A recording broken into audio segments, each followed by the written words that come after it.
Hi, my name's Sarah, and this is my response to the forum post about Black life in Brooklyn. In Spike Lee's Do the Right Thing trailer, there's a clash between African American culture and the culture of white people. While the pizzeria doesn't have any African Americans on the Wall of Fame, a white man is shunned for buying a brownstone on the black man's side of the street.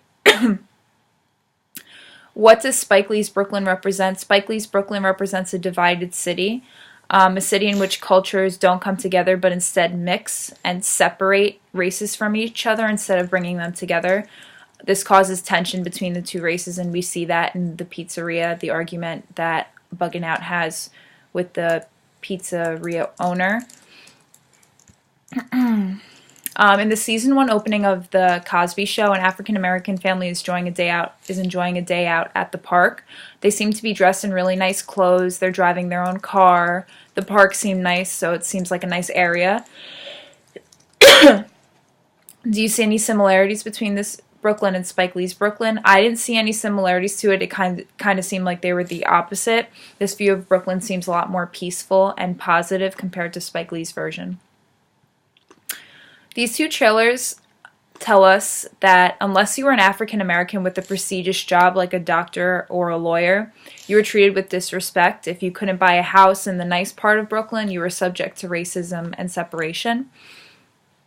In the two clips that we had to watch, there's talk of African Americans owning their own businesses. In the Korean grocery store clip, one man talks about his dreams of having his own business, but they all come to the conclusion that they're never going to have their own businesses. They're just going to sit and talk about it, but never really do anything about it. And then one of the men actually goes across the street and gives his money to a Korean market to buy food. On the other hand, Buggin' Out, takes his stand in Sal's Wall of Fame. He does not give in to the pizzeria owner's demands and continues to voice his opinion about there being no African Americans on the Wall of Fame. According to these two clips, Spike Lee is suggesting that the white people own the neighborhood because of their thriving businesses. Because of all of the businesses being owned by white people and sometimes Korean, as we saw in one of the clips, black people have no choice but to give the business owners money because they don't have anywhere else to shop. However, Spike Lee offers an interesting contrast to this in Sal's Wall of Fame when Buggin' Out suggests that the majority of Sal's customers are African American. He doesn't see any Italians or other white people sitting and enjoying his food. It's mostly African Americans. So if the African Americans are giving him their money, he should be pleasing them as customers, or they're not going to come there anymore. When Buggin' Out tells Mookie to stay black, I think he's basically telling him not to forget who he is. He doesn't want Mookie to succumb to the overdominance of the white man or abide by their unfair rules. This basically tells us that most African Americans were considered lower class and expected to give in to the social norm of viewing the white man as superior, but also acting out against that whenever they felt necessary. In the Vanessa's Rich clip, I pretty much saw it as she shouldn't be ashamed of her parents' success. She should be proud of where she comes from and realize that someone's social class doesn't determine who they are. It's more about their personality and who they are as a person inside. Are they saying anything about race in this clip? There's nothing that blatantly says anything about race. There's not a lot of direct notions towards racial inequality or equality throughout the show. But it's more about accepting people and yourself for who you are and not how much money you have. This could point to equality between all races and all social classes, though, so it's kind of like an underlying issue that's brought up. Some people criticize the Cosby Show, arguing that the Huxtables were a white family in blackface. What does that say about how people perceive the reality of blackness? People perceive the reality of blackness as more of a view that is taken on in Do the Right Thing. Sorry.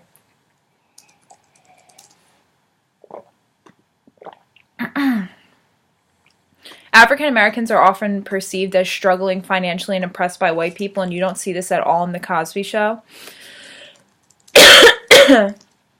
What do you make of this critique that The Cosby Show depicted? a family that had essentially abandoned its race. I can see how the show would receive this critique, as the Cosby Show doesn't show the life of an African American family who seems to have it hard in a city where people are constantly criticizing African Americans and making them feel like they're the lesser race, even though they're not. They're kind of just this family that has it all together. They don't really have any issues with race. They don't have any issues with financial stability.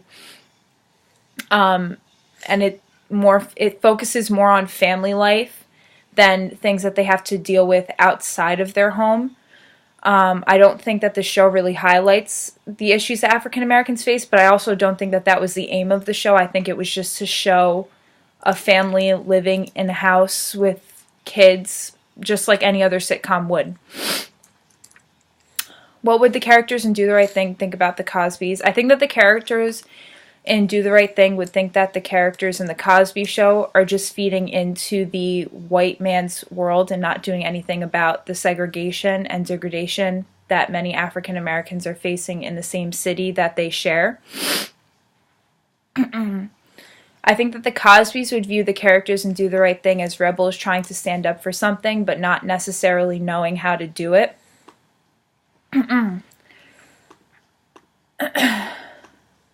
How would Spike Lee respond to scholar William Julius Wilson arguing that class more than race had become by the 1980s the principal factor in determining opportunity?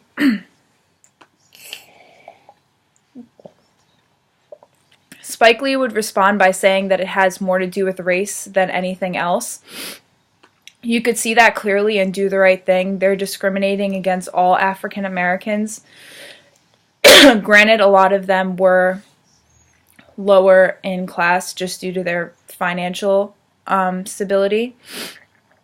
How would Cliff Huxtable respond? Cliff Huxtable would have agreed with Wilson because he was able to thrive and become wealthy even though he is an African American.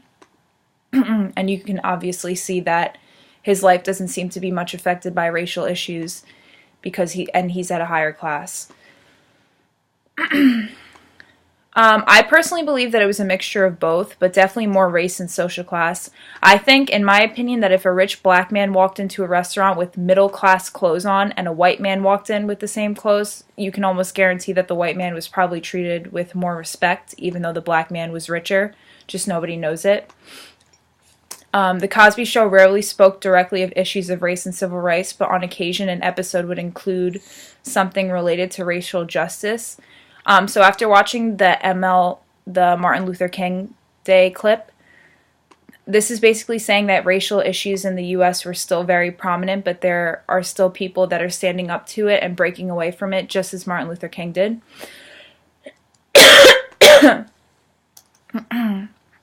I do believe that this family is still contending with racial prejudice. Regardless of social class, I believe that there are always going to be closed-minded people that think that race defines who a person is. Unfortunately, those people still exist in 2015. Fortunately, these people are silenced by the overwhelming amount of people who support racial equality in the U.S. In the lives of the Huxtables, is there still a color line, or have they already come out on the other side? Through this show, I believe that the Huxtables have come out on the other side. There is rarely ever any references to the problems that an African American family might face when it comes to racial inequality. It seems like they are living their lives without this issue and focusing on other family issues instead. What does the color line look like for Spike Lee's characters in the 1980s? The color line in Spike Lee's film is still very prominent. There's a fine line between African Americans and whites. African Americans are looked at as lazy but rebellious to white people, and they are still being degraded by white people wherever they go.